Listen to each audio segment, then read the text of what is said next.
Yet another leaked email exposes Fox as a fraud. Breitbart hasn't learned his lesson yet, and Fox may be calling a truce in the war on Christmas. Thanks for joining us. I'm Julie Millican. We told you last week about Fox News managing editor Bill Salmon directing employees to slant news about healthcare to help Republicans. And we just caught them again. According to an email obtained by Media Matters, Salmon instructed his staff to, quote, refrain from asserting that the planet has warmed or cooled in any given period without immediately pointing out that such theories are based upon data that critics have called into question. Salmon's email was sent minutes after a report by Wendell Goler that was factually accurate. 2000 to 2009 expected to turn out to be the warmest decade on record.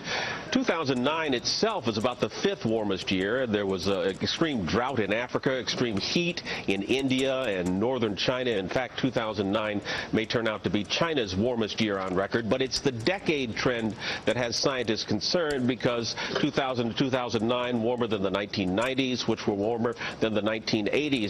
Later that day, after the email was sent, here was Goler's report using Salmon's framing of the issue. Meanwhile, the hacked or leaked emails from East Anglia University pushed the UN to once again defend its data. Scientists say it's consistent with that from the National Oceanic and Atmospheric Administration and NASA, and the UN Secretary General says nothing in the emails casts doubt on the basic scientific message. The climate change is happening much faster than we realize. There is no legitimate doubt about climate change, and it's an established fact that the Earth has warmed over the past half-century. Salmon's directive came amid Fox's breathless reporting of so-called ClimateGate, a series of stolen emails from climate scientists. Nothing in the emails actually undermined the overwhelming evidence of human-caused climate change, and several inquiries have cleared the scientists of any wrongdoing.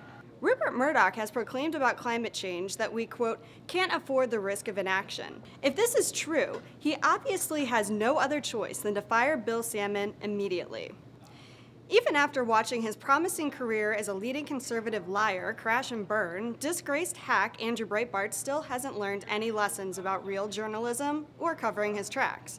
You may have heard of Breitbart. He got caught falsely smearing Shirley Sherrod as a racist using out-of-context video. In fact, he became so toxic, even Fox News keeps their distance. His latest fake news story is a race-baiting conspiracy involving fraud in the U.S. Department of Agriculture. Breitbart's report on his so-called investigation was released last week. In it, he proves himself to be a proud liar once again. He references multiple sources inside the USDA, but there's a problem. Each reference cited the same employee. He seems to be trying to make it appear as though there were more sources. He used the same deceptive trick later in the report. We'll keep investigating to get the real story behind this longtime misinformer's report, but even this cursory examination shows what a complete joke conservative journalism has become. This is the last episode of the podcast in 2010, but Media Matters, of course, rolls on. In the coming weeks, we'll be unveiling our end-of-year items. Included is the annual Misinformer of the Year Award, which we've named the Glenn Beck Honorary Excellence in Misinformation Award. The winner may surprise you. We have plenty of year-end features in the works, so stay tuned to MediaMatters.org for all the latest. We leave you this year with a Christmas miracle. Fox and friends, after freakouts over the so-called war on Christmas, seem to have forgotten which side they're on. Apparently, they're now, by their own standards, just more secular Christmas haters. Thanks for watching. Make sure you subscribe to us on iTunes, and have a Merry Christmas and a very happy holiday season.